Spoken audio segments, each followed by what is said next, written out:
창세기 1장 27절로부터 31절까지 말씀입니다. 시작. 하나님이 자기 형상 곧 하나님의 형상대로 사람을 창조하시되 남자와 여자를 창조하시고 하나님이 그들에게 복을 주시며 하나님이 그들에게 이르시되 생육하고 번성하여 땅에 충만하라. 땅을 정복하라. 바다의 물고기와 하늘의 새와 땅에 움직이는 모든 생물을 다스리라 하시니라. 하나님이 이르시되 내가 온 지면에 씨 맺는 모든 채소와 씨 가진 열매 맺는 모든 나무를 너희에게 주노니 너희의 먹을거리가 되리라. 또 땅의 모든 짐승과 하늘의 모든 새와 생명이 있어 땅에 기는 모든 것에게는 내가 모든 푸른 풀을 먹을거리로 주노라 하시니 그대로 되니라. 하나님이 지으신 그 모든 것을 보시니 보시기에 심히 좋았더라. 저녁이 되고 아침이 되니 이는 여섯째 날이니라. 아멘. 야곱이 브니엘의 아침을 향해서 나아갈 때요, 천사와 씨름했습니다. 천사와 씨름했다라는 것은 하나님의 말씀을 붙들고 씨름한 것과 같습니다. 여러분 정말 하나님의 한 말씀 한 말씀을 온전히 하나님이 건네주시는 것으로 내 안에 이루어질 수 있도록 정말 날마다 그 말씀들을 붙들고 씨름하시는 은혜가 있으시기를 축복합니다. 내가 이 일은 반드시 하나님의 말씀으로 말미암아 해결받겠다. 내가 일들은 다른 것을 의지하는 것이 아니라 하나님의 말씀이 이루어 놓으시는 것을 보겠다. 그것이 흔적이죠. 그것이 하나님과 나와의 기억이고 추억이 되는 것입니다. 내 힘과 능력, 세상의 방법으로 그 일들을 어떻게 해결될지 모르지만 그것은 영원한 것이 아닙니다. 그곳에 그리스도의 흔적으로 새겨져 있지 않기 때문입니다. 하나님은 우리가 하루하루를 살아도 영원한 것을 남기기를 원하시고요. 그 영원의 존재가 내가 되기를 원하시는 것이 하나님 아버지의 마음이십니다. 그래서 하나님은 책임지고 우리에게 약속을 주시고 그 약속을 성령으로 말미암아 이루어 가시는 신실하신 하나님이십니다. 그 하나님을 의지하시기를 주님의 이름으로 축복합니다. 우리 지난주에 번제에 대해서 나눴습니다. 화목제도 번제 안에 들어가 있는 제사죠. 지난주에 나눴던 것을 잠깐 정리하면 제사할 때 그 동물 안에 있는 모든 것과 안에 모든 것들을 제거하는 것들을 우리가 나누었습니다.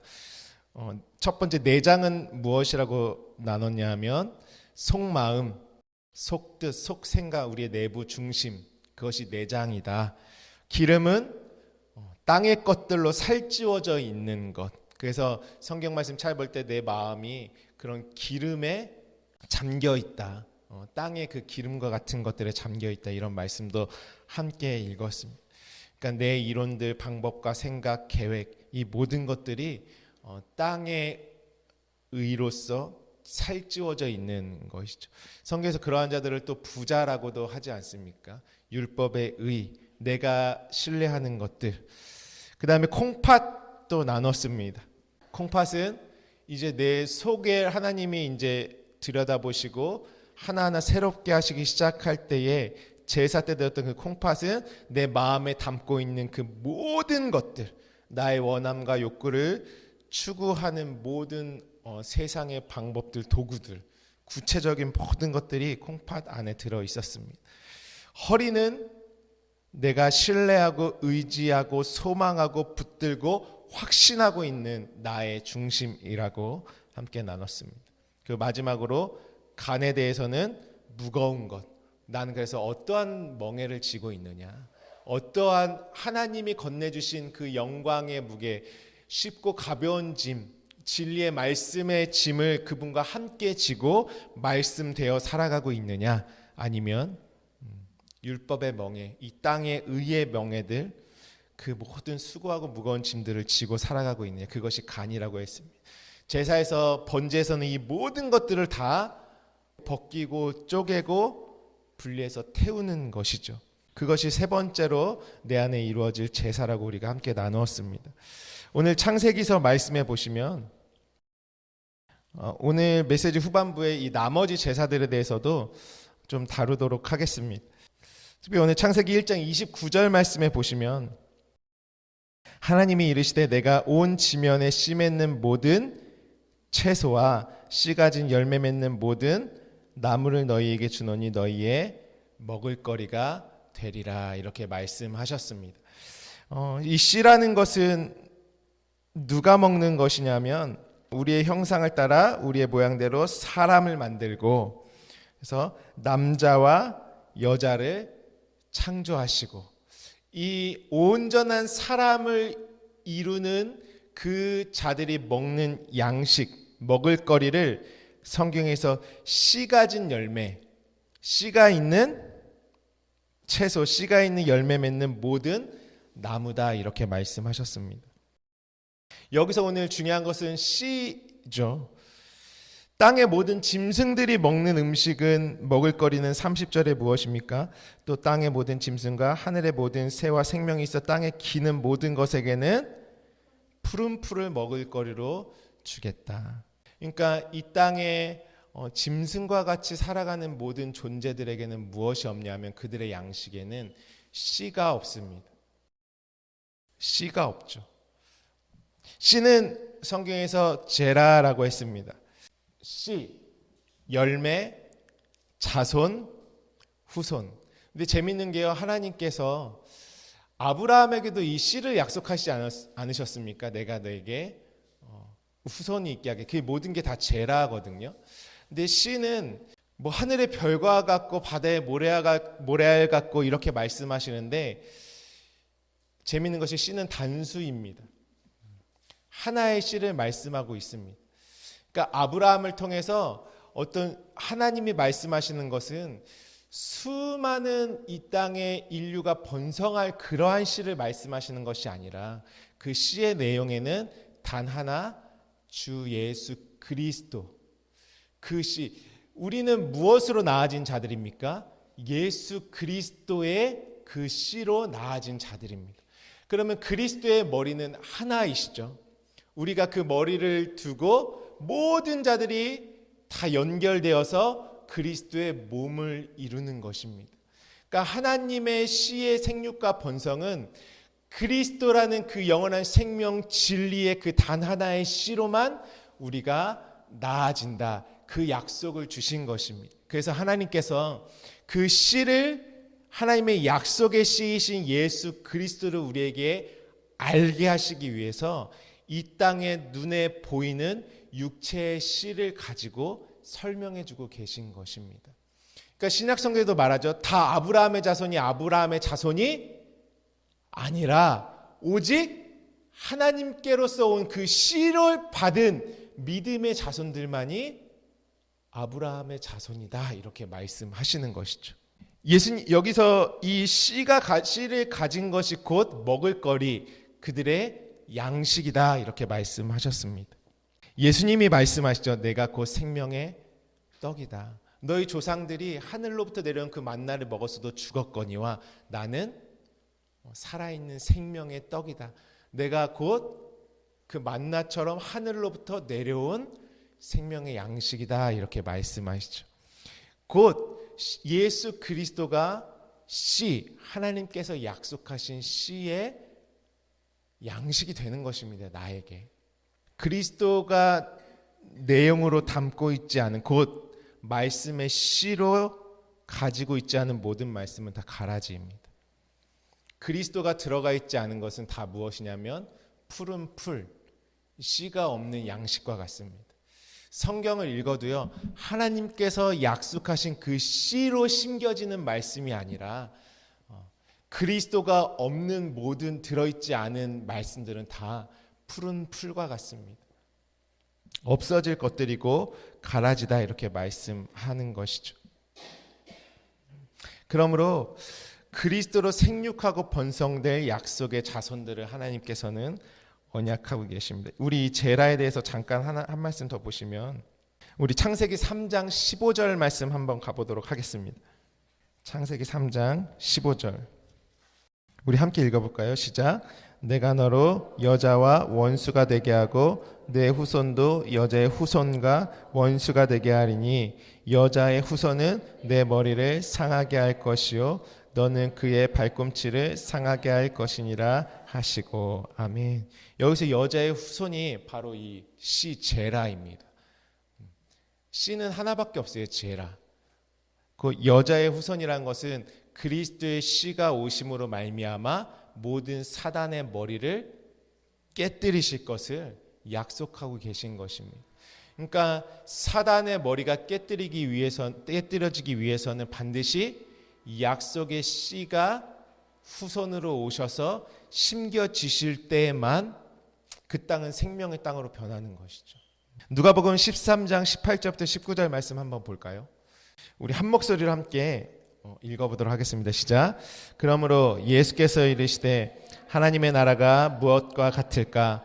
내가 무엇으로 비교할까? 마치 사람이 자기 채소밭에 갖다 심은 겨자씨 하나를 같으니 자라 나무가 되어 공중의 새들이 그 가지에 깃들였느니라. 아멘.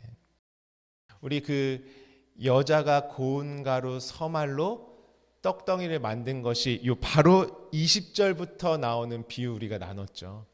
하나님의 나라는 여자가 고운 가루 서말에 갖다가 전부 부풀게 한 누룩과 같으니, 그 이전에 하나님의 나라를 또 설명하실 때 나온 것이 18절 19절입니다. 하나님의 나라가 무엇과 같을까? 하나님의 나라라는 것을 우리가 개념으로 잘 이해해야 합니다. 하나님의 나라는요, 성경에서 이 원어에서는요, 장소의 의미가 없습니다. 우리가 나라 하면은 자꾸만 어떤 장소를 그리는데요, 장소가 아니라 바실레이아, 나라는 통치하다, 이렇게 되어 있습니다.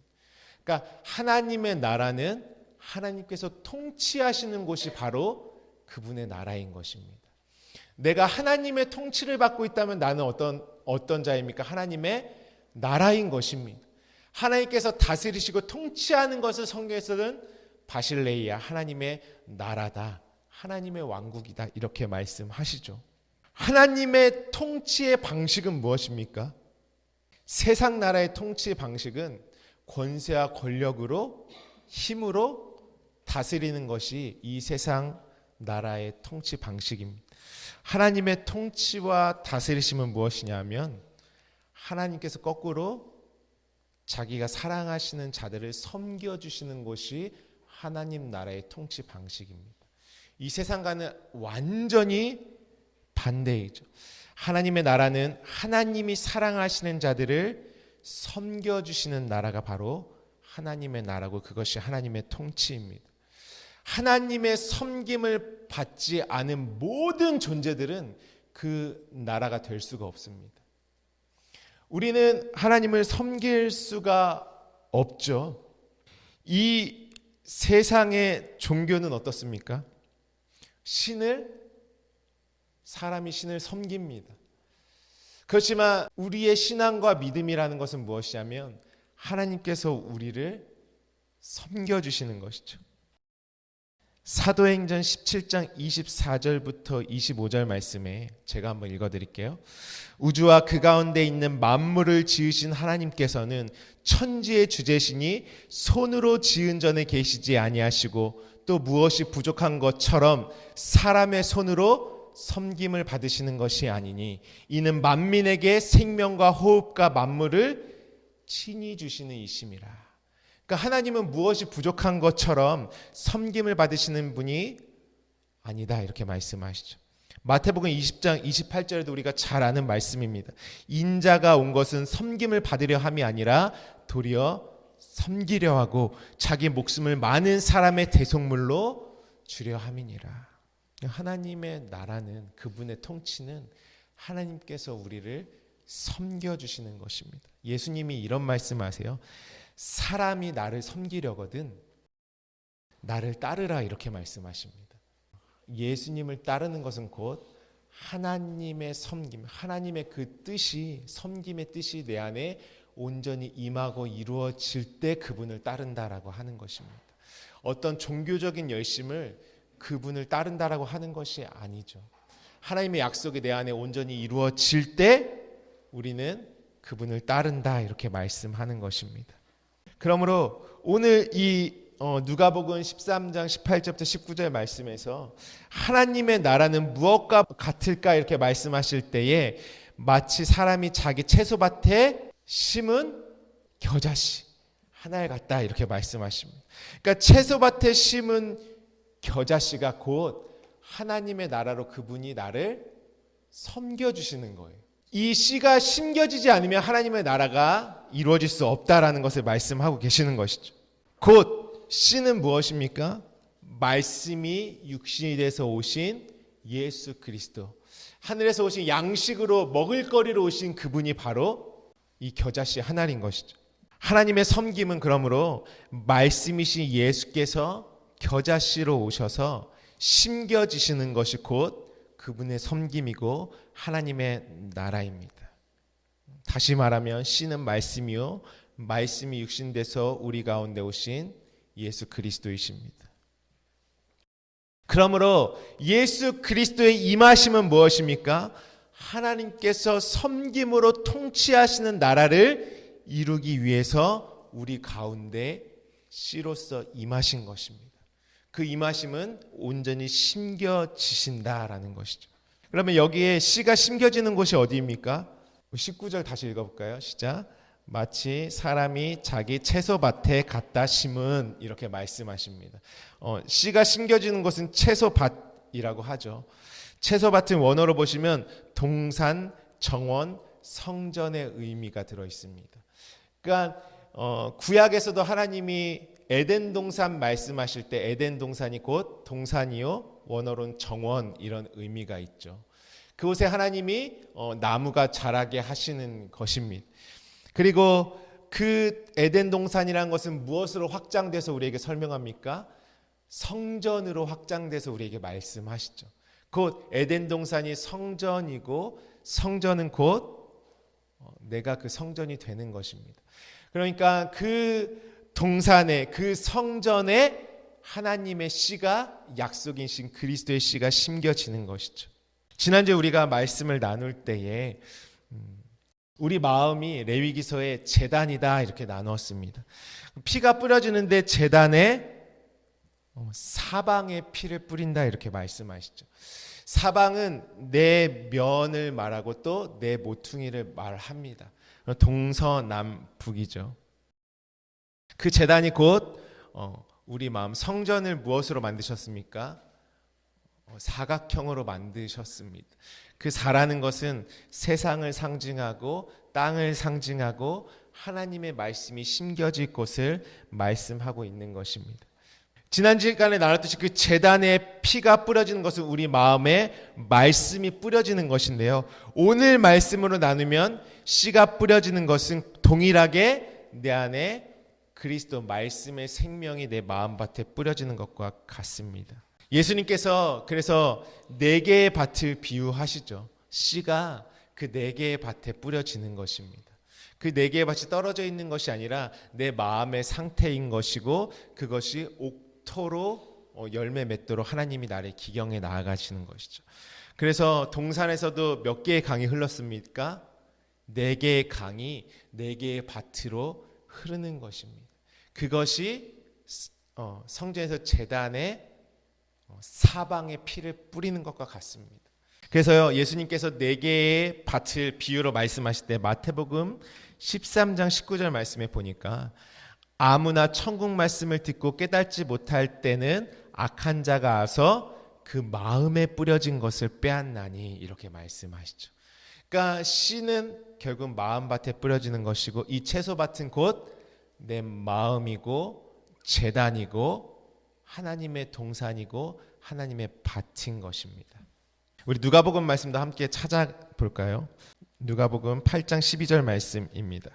우리 한 목소리를 읽어보도록 하겠습니다. 시작.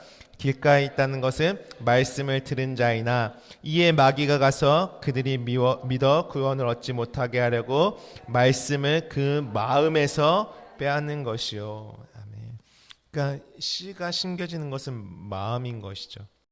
고린도전서 3장 9절에도 우리는 하나님의 동역자들이요 너희는 하나님의 밭이요 하나님의 집이니라. 다 나오죠. 이것이 채소밭인 것입니다. 내 마음이 생명 곧 그리스도의 씨가 뿌려지는 제단이요 밭이요 성전인 것입니다. 그러므로 예수 그리스도라는 그 진리의 씨가 그분이 그 말씀이 육신이 돼서 오신 분이 입을 열어 가르쳐 가라사대 하신 말씀이 내 안에 잘 심겨지는 것이 곧 하나님의 나라고 내가 하나님의 섬김을 잘 받고 있는 것입니다. 그 씨가 심겨져야 섬김인 것이죠. 다시 하나님의 나라의 비유를 보시면은 곧 겨자씨, 이 씨가 심겨지는 것은 무엇입니까? 씨는 생명인 것이죠. 씨가 심겨져야지만 그 다음에 자라나고 열매도 맺는 일이 있는 것입니다. 씨가 심겨지지 않으면 자라날 것도 풍성해질 것도 열매 맺는 것도 번성하는 것도 없는 것입니다. 씨가 심겨져야 그 일들이 시작되는 것입니다. 생명이 심겨져야지만 자라고 번성해서 열매를 맺는 것입니다. 그만큼 씨가 심겨지는 것은 중요한 것이죠. 제일 중요한 것은 우리는 항상 열매를 항상 바라보며 살아가고 있지만 그것보다 더 중요한 것은 지금 나에게 그리스도 말씀의 씨, 언약의 씨가 내 양식으로 잘 심겨지고 나의 먹을거리로 잘 먹어지고 있느냐가 가장 중요한 것입니다. 그래야 그 다음을 기대할 수 있는 것입니다. 생명이 심겨지지 않으면요, 말씀을 내가 들었다고 해서 형통한 것이 아니라요, 그 말씀이 내 안에 잘 심겨져야지 그 다음에 하나님으로 말미암아 생명력 있는 그 능력의 삶이 시작되는 것입니다. 그래서 오늘 6째 날에요, 이 씨가 있는 것이 나의 양식 먹을거리가 되어야지 7째 날 안식으로 들어갈 수 있는 것입니다. 그 생명이 내 안에 심겨서 생명으로 나아지고 번성되어져야지만 생명의 안식 곧 7일의 마지막으로 이룰 수 있는 것입니다. 하나님이 모든 언약을 우리에게 주시고 그 언약을 7이라는 언약을 씨가 있는 그리스도의 양식으로 내 안에 심겨지기를 원하시는 것입니다. 그것이 우리의 먹을거리요 양식이 되기를 원하시는 것입니다.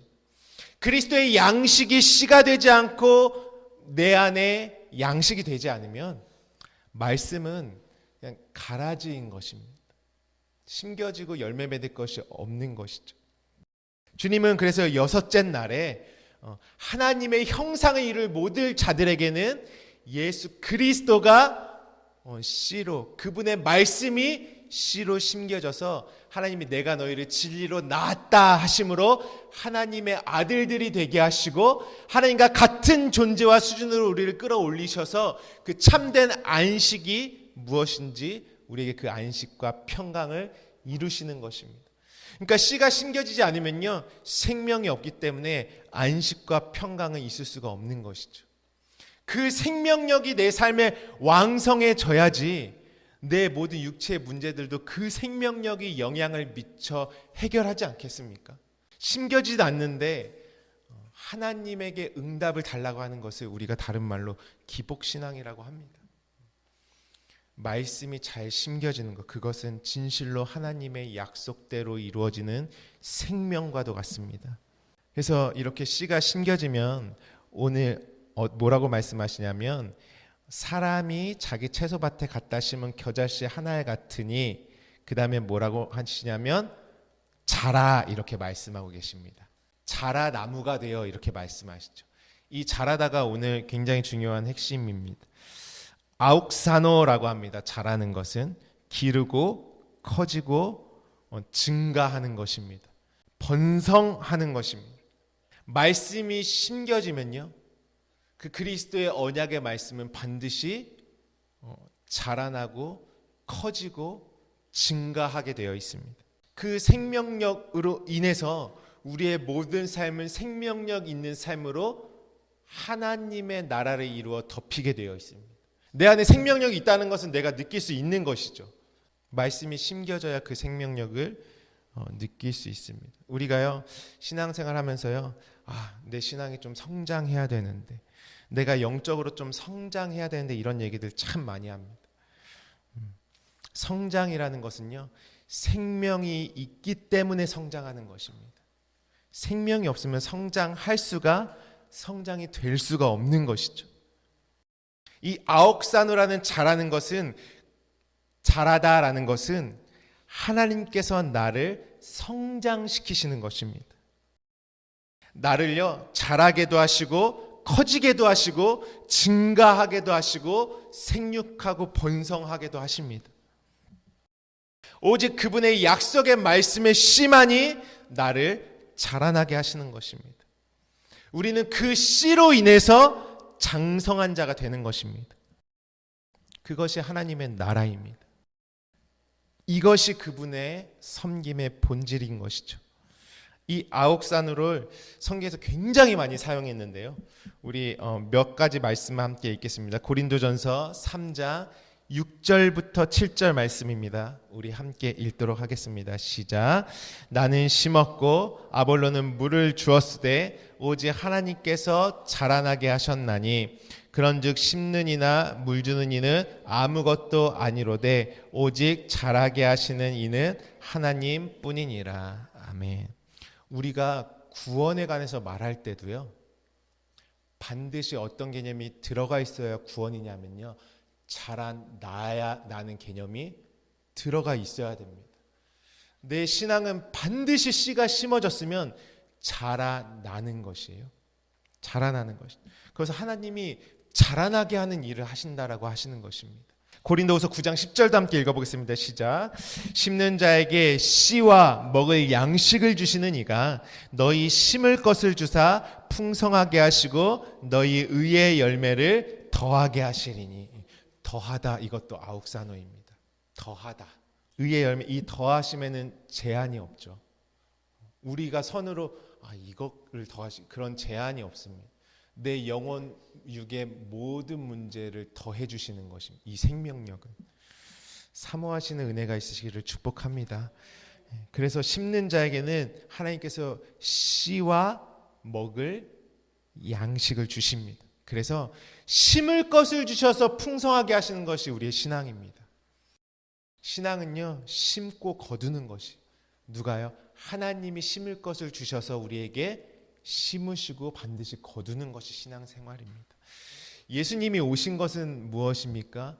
내 안에 심겨지시는 것입니다. 어떻게? 그리스도라는 열매를 거두시기 위해서 심겨지시러 오신 것입니다. 막연하게 내가 일평생 지었던 죄를 예수님이 다 용서해 주셨지, 이런 정도의 개념이 아니라요, 주님이 오심은 씨로서 심겨지신 것입니다. 나로 하여금 자라나게 하시려고. 내가 자라나지 않는다라는 것은 어디서 멈춘 거냐면요, 두 번째 떡에서 딱 멈춘 거예요. 세 번째로 내가 건네받지를 못한 신앙입니다.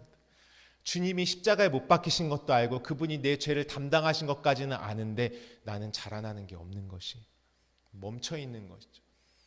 주님이 내 마음밭에 심겨지시는 것입니다. 물론 역사 가운데도 오시고 주님 육신이 있고 오신 것은 확실하지만 지금 그분이 내 안에 심겨서 내 안에 십자가가 세워지고 내 안에 죽으시고 부활하신 그분과의 연합이 없다면 신앙생활은 자라나지가 않는 거예요. 그것은 무엇을 되냐면 그분의 입으로 나온 말씀이, 육신되어 오신 그분의 입으로 나온 모든 말씀이 내 안에 심겨지는 것입니다. 그것이 심겨짐의 역사고 은혜인 것이죠. 그 일은 어떻게 되나? 사도행전 6장 7절 말씀 우리 다 함께 읽어보도록 하겠습니다. 시작. 하나님의 말씀이 점점 왕성하여 예루살렘에 있는 제자의 수가 더 심히 많아지고 허다한 제사장의 무리도 이 도에 복종하니라. 아멘. 여기 왕성하다가 아옥사노입니다.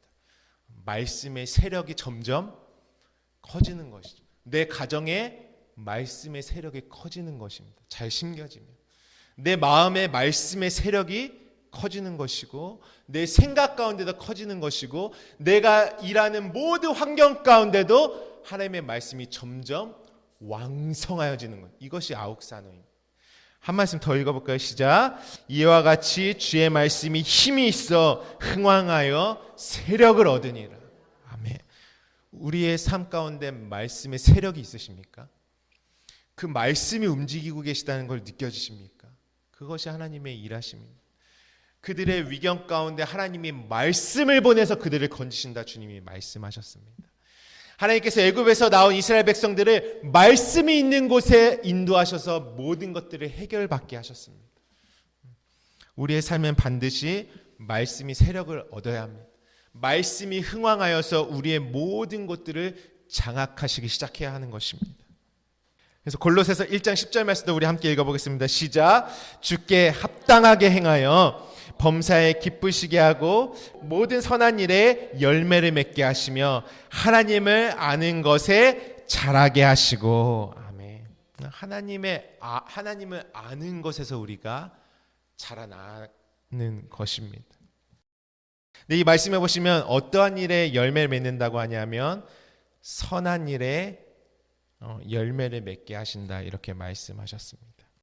선한 일은 무엇일까요? 선이라는 것을 우리가 잘 생각해 볼 필요가 있습니다. 성경에서 말하는 선은 우리 어떤 도덕적인 선을 말하는 것이 아닙니다. 선이라는 것이 원어로는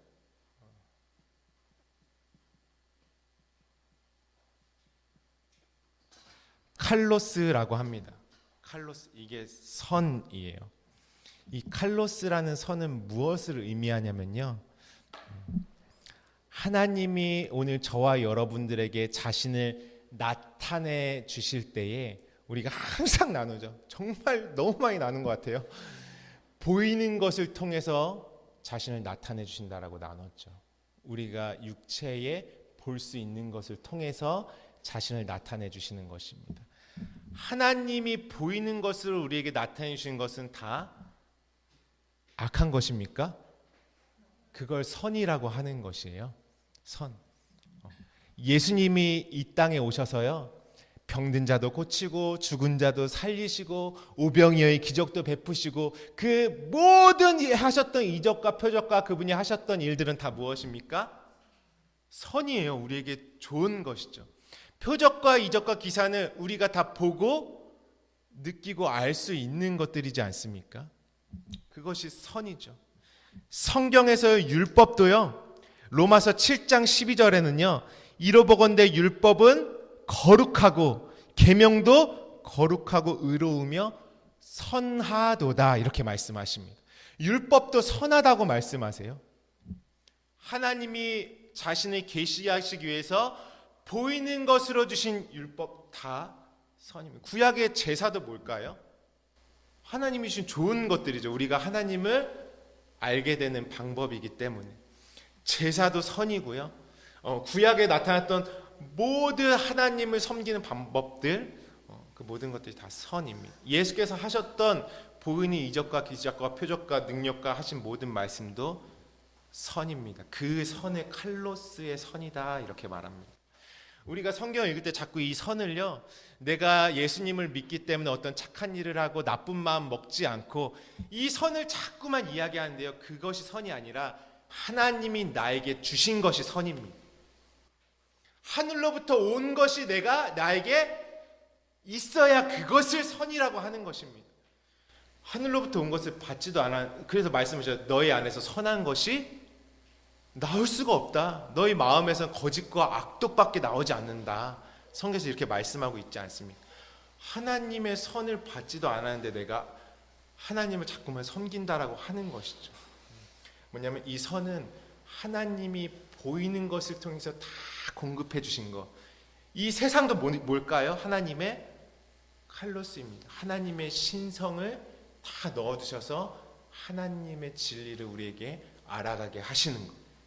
그것을 선이라고 합니다. 근데요, 하나님의 선이요, 우리에게 하나님의 선이 딱 임하니까 뭐가 생기냐면요,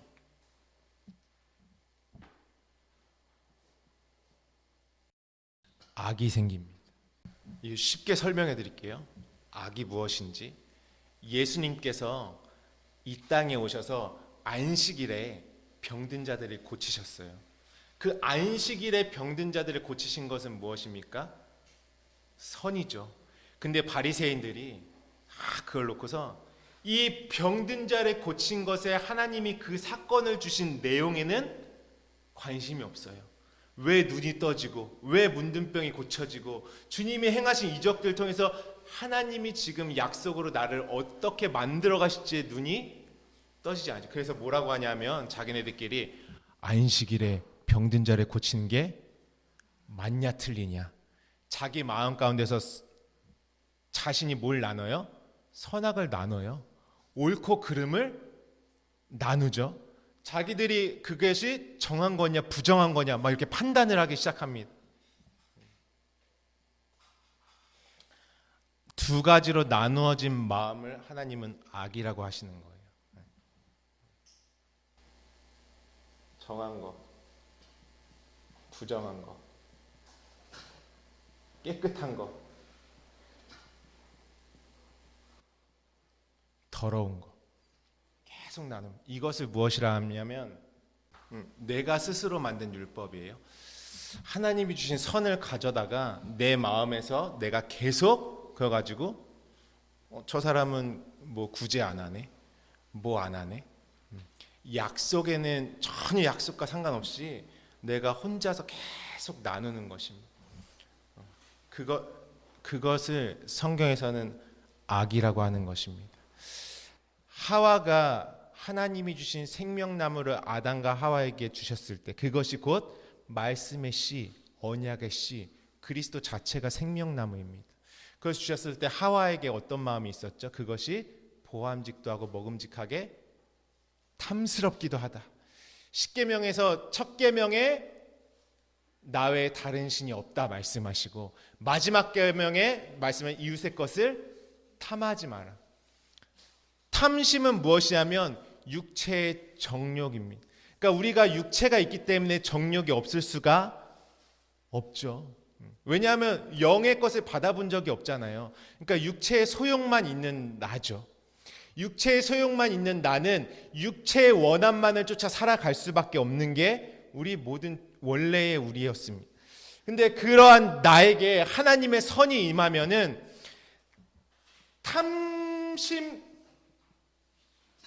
것이 내 안에서 제거가 되지 않으면요, 육체의 정욕이라는 문제가 해결받지 않으면 하나님의 선을 갖다가 전부 다 내 육체의 욕망을 이루는 것으로 내가 끌어다 쓰는 것이에요. 그걸로밖에 안 보여요.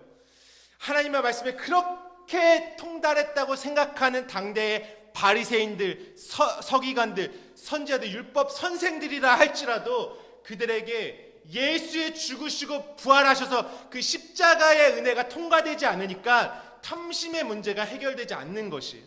그러니까 하나님이 아무리 선한 것을 그들에게 주셔도 그들은 뭘로만 열매 맺습니까? 악으로. 아브라함에게 하나님이 씨를 약속하셨어요. 오늘 이 제라, 언약, 그리스도의 씨를 약속하셨는데 뭘로 약속하셨어요? 눈에 보이는 씨로 주셨어요. 이삭은 무엇입니까? 하나님이 하나님의 씨를 알게 하시기 위한 선입니다. 좋은 것이죠. 근데 아브라함이 계속 내 육체의 씨로만 그를 보면 하나님이 뭐라고 하시냐면 악이라고 하십니다. 어떤 자를 악하다고 하죠? 성경에서 문화를 하나님으로부터 받았는데 잘 싸서 땅에 묻어둔 자, 그 내용을 보지 않고 주인이 주신 것을 자신의 탐심으로만 묻어놓은 자를 성경에서 악하고 게으른 종아 이렇게 말씀하시는 것이에요. 그러니까 아브라함이 이삭을 땅의 씨로만 보면 악입니다. 그 문제를 해결하기 위해서 뭐가 필요했습니까? 모리아 산이 필요했습니다. 아브라함이 모리아 산을 올라가기 바로 직전에 경험한 것이 브엘세바의 쉐바죠. 7 우물. 곧 이삭이라는 씨가 창세기에 나왔던 그 브엘세바는 언약이죠. 쉐바 7. 언약으로 이제 그가 깨닫고 눈을 들어 눈에 보이는 이삭을 잡으러 모리아 산으로 올라가는 것입니다. 그래서요, 내가 탐심이 죽으면 뭘가 그대로 받아지겠습니까? 하나님이 주신 선의 의미가 무엇인지 깨끗하게 보이기 시작하는 것이에요. 그걸 다루시는 과정들이 있는 것이죠. 그래서 보시면 이 선이 어떻게 가냐면 성경에서 선이 두 가지가 나옵니다. 선이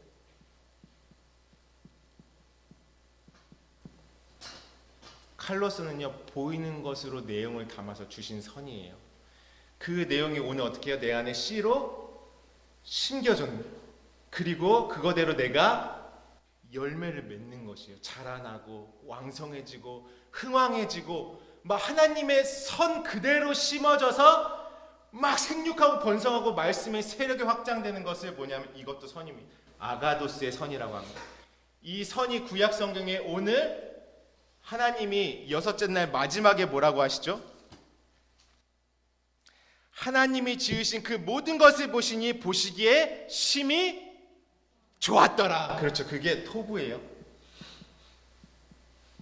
하나님이 보시기에 좋았더라. 그것을 선이라고 합니다. 이것이 선입니다.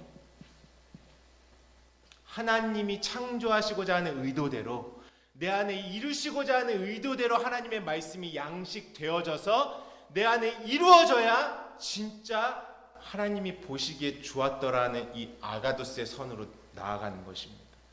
내 몸 바깥에 있으면 계속 칼로스의 선이에요. 근데 여기까지도 못 가고 하나님 주신 것을 계속 내 육체의 생각으로만 받는 것이에요. 근데 하나님의 방법이라는 것은 무엇이냐면요, 이 악이라는 것을 통해 이게 우리가 창세기에 나왔던 빛과 어둠이에요. 빛과 어둠을 나누사. 그 어둠을 통해서 하나님 우리를 어디로 계속 이끌기를 원하십니까? 빛으로 이끌기를 원하시는 것이죠.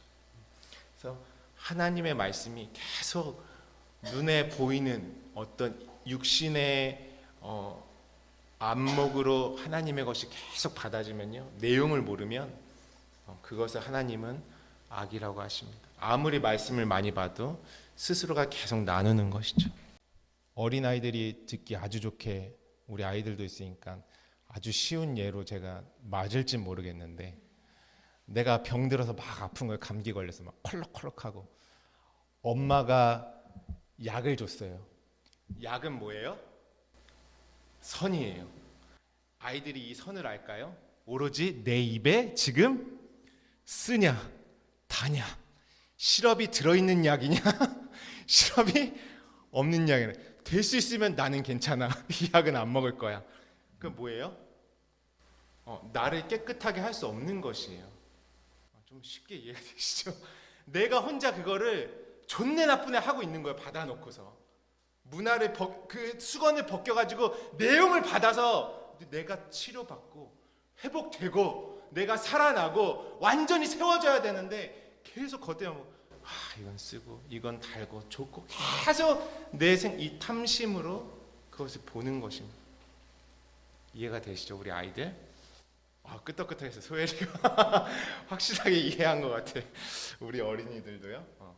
먹어야 뭐예요? 보시기에 창조가 돼야 보시기에, 이것이 하나님이 보시는 선과 악이, 처음에 선악과부터 시작된 그 선과 악은 이것을 말씀하시는 것이에요. 단순히 그거를 하나님 먹지 말라 그랬는데 먹었네, 아담이 나쁜, 그러면은 뭐예요? 계속 나 혼자서 아담 잘했어 못했어, 왜 하필 그때 먹어가지고 죄를 나한테까지 유전시켜, 나에게도 그 선악 나무가 지금 주어져 있는 거, 너희는 뭘로 볼 거냐? 이걸로 볼 거냐? 이게 뭡니까? 아가도스가 생명나무입니다.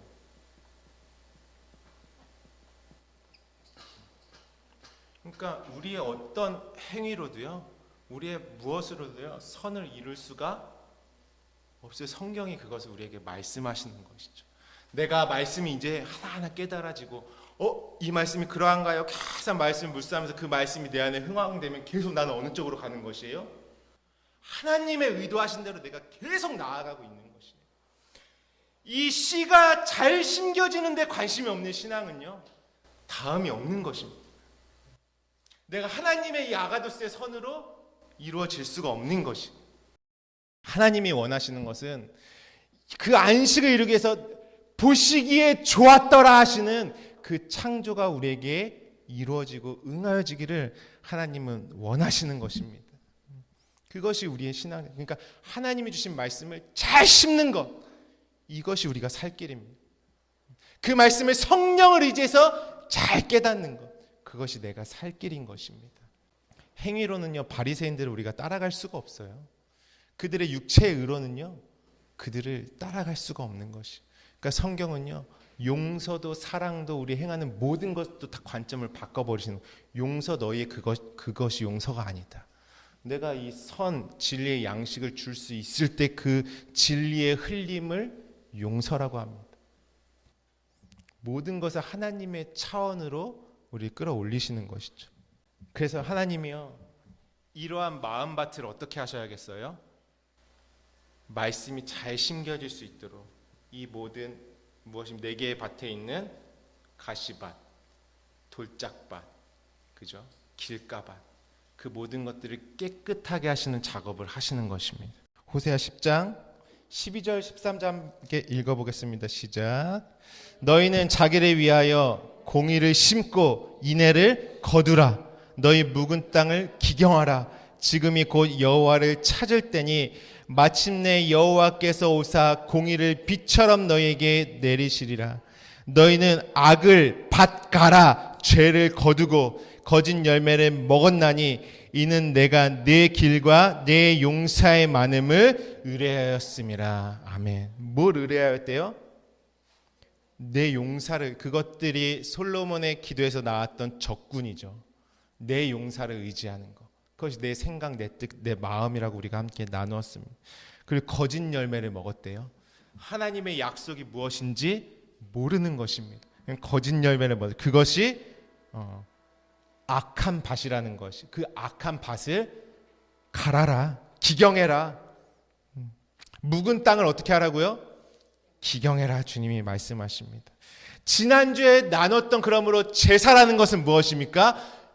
나의 탐심으로 이루어진 나라는 마음밭을 기경하시는 게 제사예요. 그 밭을 기경하시기 위해서 무엇이 세워진 것입니까? 예수 그리스도의 희생 제물이 되셔서 십자가가 세워지신 것입니다. 그 십자가는 왜 세워지셨습니까? 내 나라는 밭의 씨가 잘 심겨지기 위해서. 옛날 밭은 완전히 죽어야 되는 것이죠. 그것 때문에 아가두스 하나님의 완성을 이루지를 못하는 것입니다. 레위기서는 그러므로 나의 이 묵은 마음 땅, 오직 육체의 것, 땅의 것, 나의 정욕으로만 살아가는 나를 완전히 기경하셔서 열매 맺는 데까지 나아가는 것이. 근데 우리 지난주에는 계속 죽는 것만 배웠어요. 좀 살아도 나야지. 맨날 뭐 마음을 다 제거하시고 막 콩팥을 뜯어내고 막 온갖 이제 왜요? 하나님의 선이 이루어지기 위해서 내 안에. 그러니까 먼저 죽어야 되는 게 필요한 것이죠.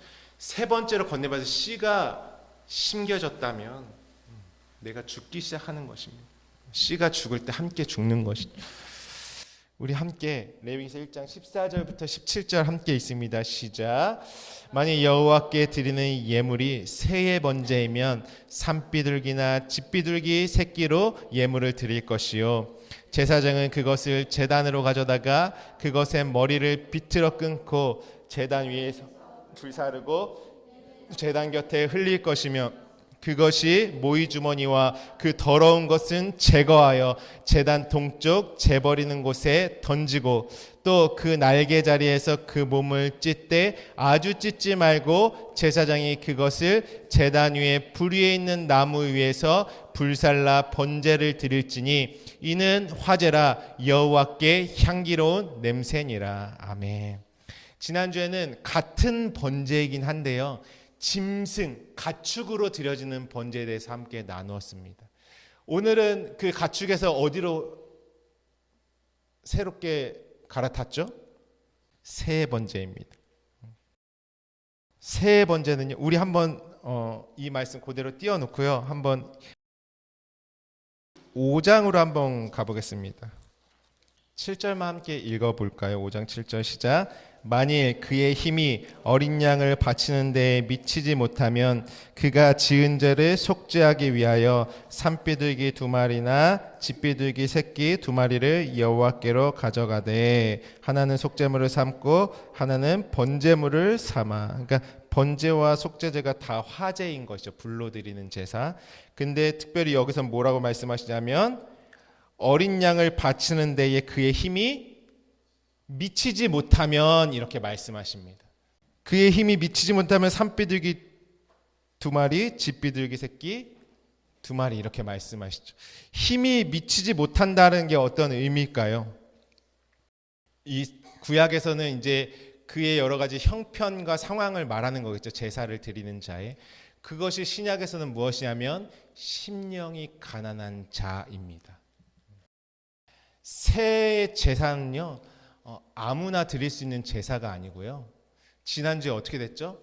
완전히 다 파산당하잖아요. 화목제 할 때 짐승을 막 드리고 태우고 그 일들을 겪으면서 내 안에 뭘 아냐면요, 예수 그리스도의 십자가의 은혜가 부어지면요, 주님의 그 희롱과 능력과 침뱉음과 채찍의 흔적들이 부어지기 시작하면 내가 완전히 그 안에서 함께 죽고 바뀌면서 내 안에 생기는 것은 나는 육체의 것으로는 살 수 없는 존재였구나.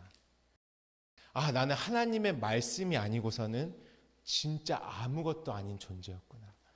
성경에서 창세기 1장 2절부터 흑암과 공허와 텅 빔과 공허와 흑암이 기품이 그 정말 하나님의 운행하시는 영이 아니고서는 성령의 인도하심이 아니고서는 나는 살 수 없는 그 심령이 가난한 자가 무엇이냐 하면 그의 힘이 미치지 못하거든. 레위기서에. 그러한 자가 이제 산비둘기, 집비둘기로 제사하는 것입니다. 자신이 막 허물어진 자. 정말 내 소유가, 내 의가, 내 힘과 내 방법이 파산당해진 자가 이제는 심령이 애통하고 이제 의에 줄이고 목마른 자들이 드릴 수 있는 제사, 그 예배가 바로 산비둘기, 집비둘기의 예배입니다. 새는 우리가 이전에도 나눴지만 새는 날개가 있는 존재죠. 날개는 무엇을 상징하냐면 지성소는 온통 날개로 덮여있지 않습니까? 영을 상징합니다. 날개는 첫 번째 영, 그리고 날개는 지성소, 하늘을 상징합니다. 그리고 두 번째 새가 의미하는 것은 무엇이냐면 짝이 되는 것을 의미하는 것이 비둘기입니다. 근데 여기 내용에 보시면 산비둘기도 있고 집비둘기도 있죠. 집비둘기들은요, 여러 마리와 짝을 이룹니다. 여러 마리와. 산비둘기는 일평생 단 하나의 짝밖에 없습니다. 그러니까 집비둘기와 산비둘기를 다 드려지는 그 예배의 내용, 제사의 내용은 무엇이냐면 내가 이것저것과 짝을 하고 있었잖아요. 내 마음이. 내가 다 파산당한다고 해서 성경에 그런 말씀 있죠. 귀신을 다 쫓아냈는데 비어있으니까 어떻게 해요? 더 악한 귀신 7을 데리고 온다고 하잖아요. 그러니까 내가 비고 청소됐다 할지라도 여전히 이 두 마음이 바뀌지 않으면 어떨까요? 여전히 다른 또 보이는 것, 귀에 들리는 것과 내가 계속 짝하는 것입니다. 그것과. 근데 하나님은 이 집비둘기에서 뭐냐면 성경에서 예수님이 성령을 임하실 때 성령이 비둘기처럼 내려온다고 하죠. 그게 다 산비둘기예요. 원어로는 집비둘기가 아니라 산비둘기죠.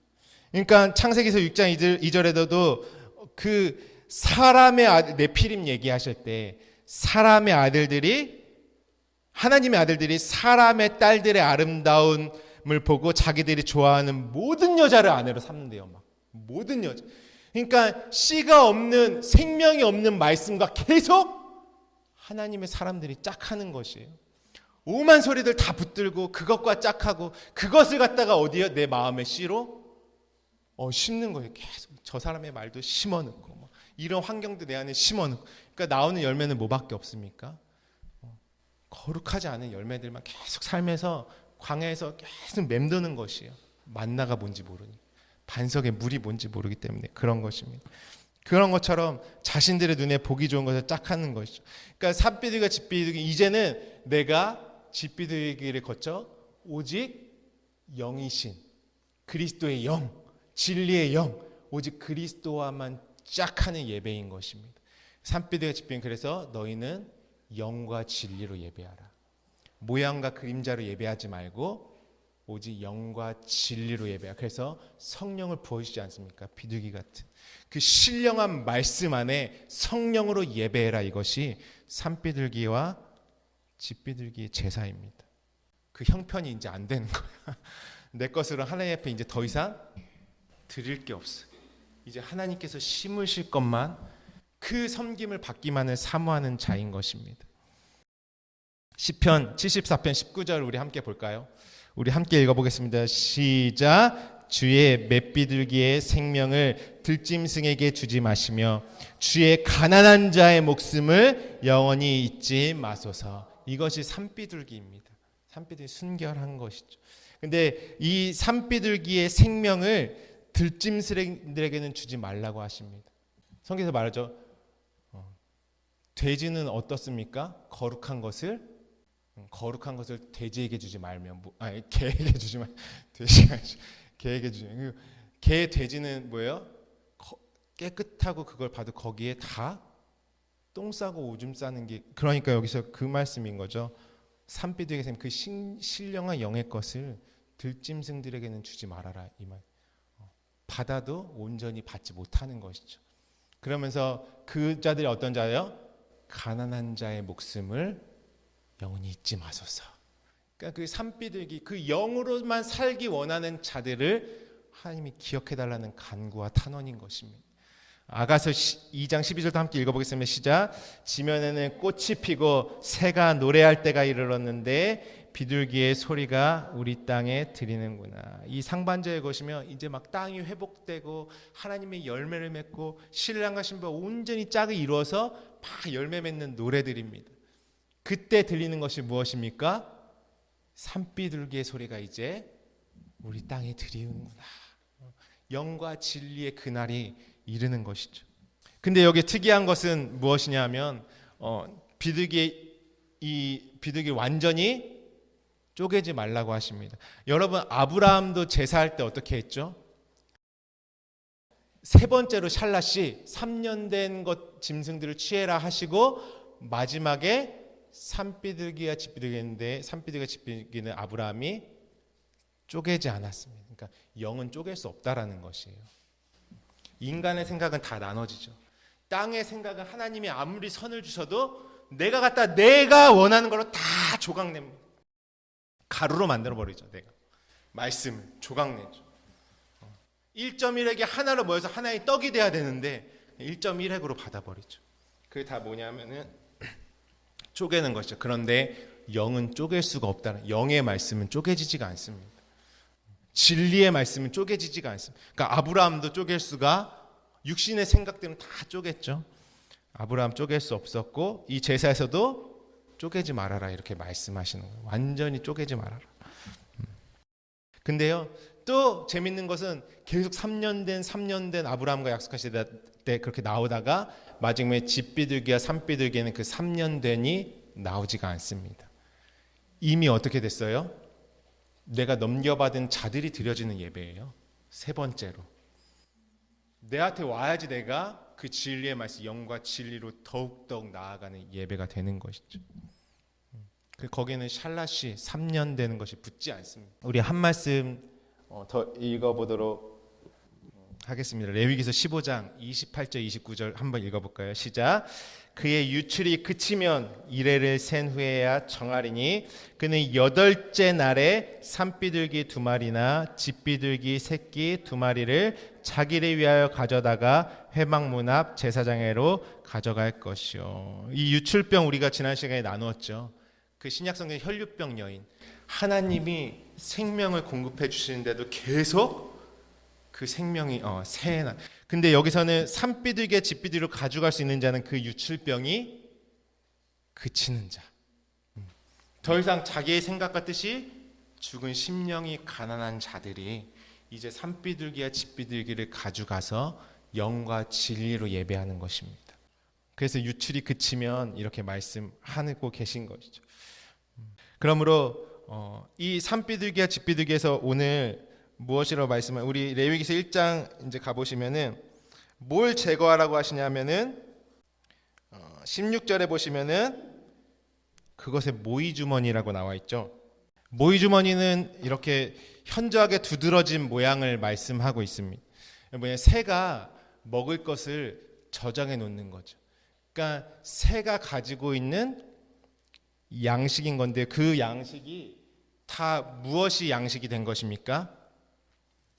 내가 보고 경험한 것이 양식이 된 거죠. 그러니까 영과 진리의 예배라는 것은 무엇이냐면요, 내 눈과 마음에 보여지는 것이 곧 나를 살아가게 하는 양식이지 않습니까?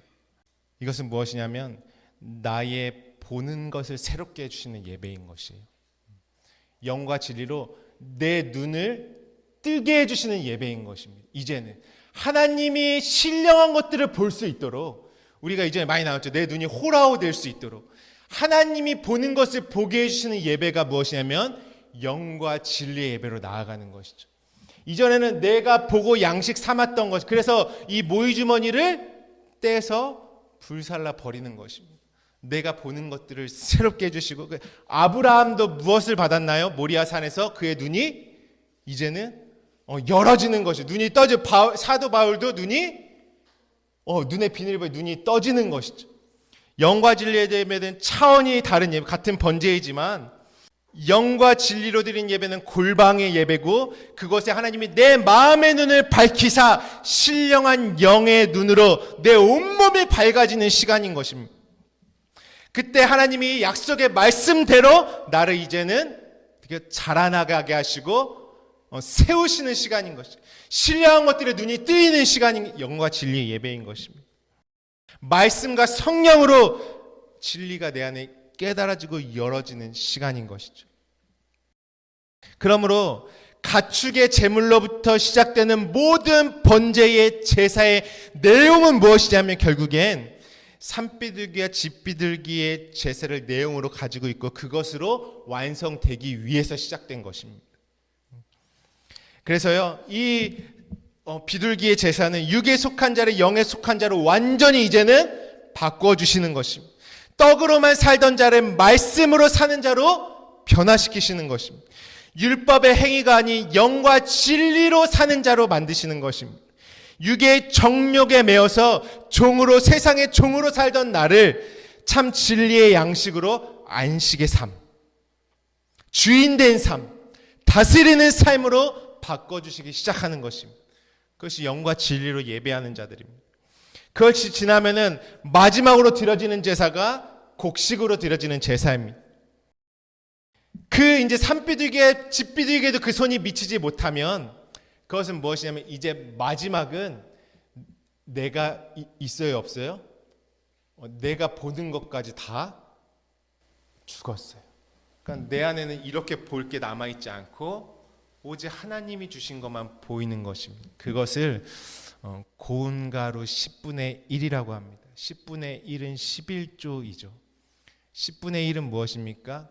율법으로 주신 10을 그리스도 하나로 완성하는 것입니다. 그것은 내가 그리스도 하나로 완성됐다. 그래서 내 존재가 완전히 육에 속한 나는 가루가 되는 것이고요. 그곳에 기름을 부으시고 소금을 넣어서 내 존재 자체가 양식이요 말씀이요 그리스도가 되게 하시는, 그렇게 완성하시는 마지막 제사가 바로 고운 가루로 드리는 소제입니다. 땅에 있는 나는 이제는 없는 것입니다. 그분과 하나 된 나만 있는 것입니다. 그래서 10분의 하나인 그리스도로 완성되는 것입니다. 예수님의 비유에서도 무엇입니까? 양 100마리 중에 99까지 가고 마지막에 하나를 찾는 것이, 잃어버린 10개 중에서 잃어버린 드라크마 하나, 이게 다 그리스도로 완성될 11조의 내용을 가지고 있는 것이죠.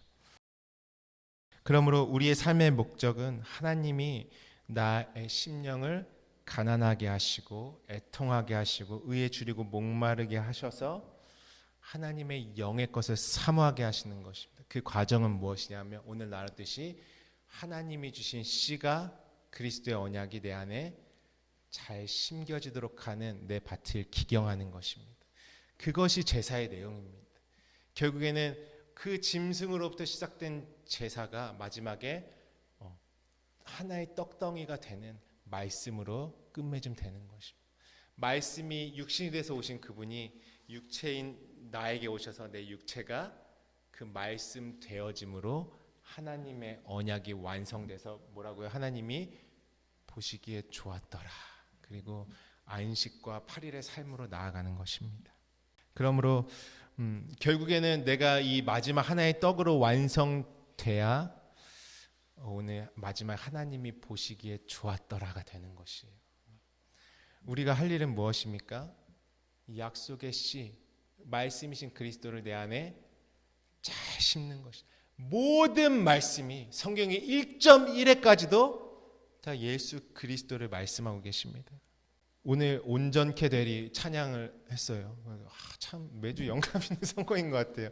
나를 그분의 제사로 내가 이제 드려지는 그것은 무엇입니까? 내 의로는 드릴 수 없는 것이에요. 그분이 주시는 것을 잘 받을 희생 선물을 건네받고 그 씨를 내가 건네받고 하나님 나라의 섬김을 건네받는 것이 나를 온전히 드리는 것입니다. 제가 두 말씀을 읽어드리고 우리 함께 오늘 기도하도록 하겠습니다. 로마서 12장 1절부터 2절입니다.